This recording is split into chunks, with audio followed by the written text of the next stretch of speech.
Привіт, доміношник! Я вітаю тебе у світі Стук Доміно. Якщо ти дивишся це відео, це означає, що ти став власником скриньки доміно. А тепер бери свій бокс, і я покажу тобі, що ховається в ньому. Давай, відкривай свій бокс і зробимо це разом. Що в нас тут є? По-перше, це мішочок, в який ми будемо з тобою складати наші перешкоди для будування великих трас. І, звичайно, 3 пакети із нашими перешкодами. Давай розглянемо кожен окремо. Будемо їх збирати. Жовта в нас для цієї кулі. Це перші наші ворота. Зелені. Будемо називати це вишибальний молоток. Буде другий. І третій для колокольчику. Я люблю це ставити у кінці траси. Якщо колокольчик задзвонив, значить все ми зробили правильно. Палички, плашка і ось така мельниця. Це що стосується першого пакету. І так, а я вже підготував другий набір.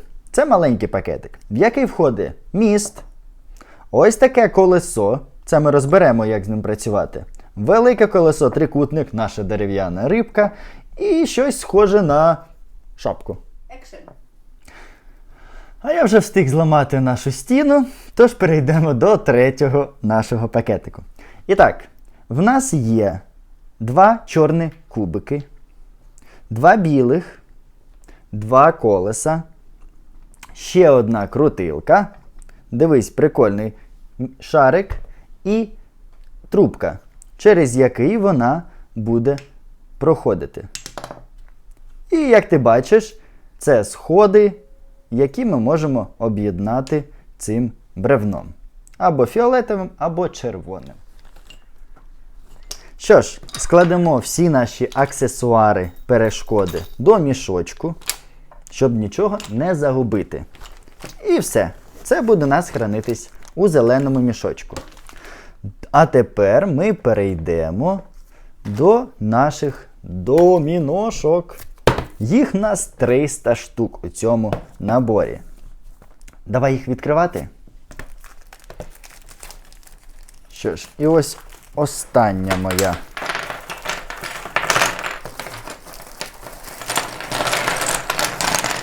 Мій набір. І все це ми складаємо у наш бокс.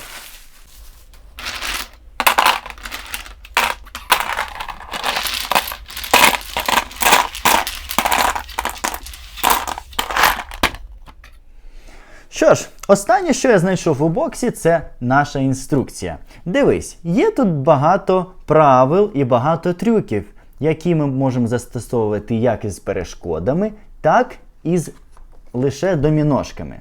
Все це ми обов'язково пройдемо, а ось ця деталь нам потрібна буде для створення ось таких картин лише із наших доміношок. Це все, що ти знайдеш у своєму боксі. А тепер я попрошу тебе поставити палець вгору, підписатись на наш канал та перейти до наступних відеоуроків, де ми з тобою розберемо перші основні правила у будуванні доміно.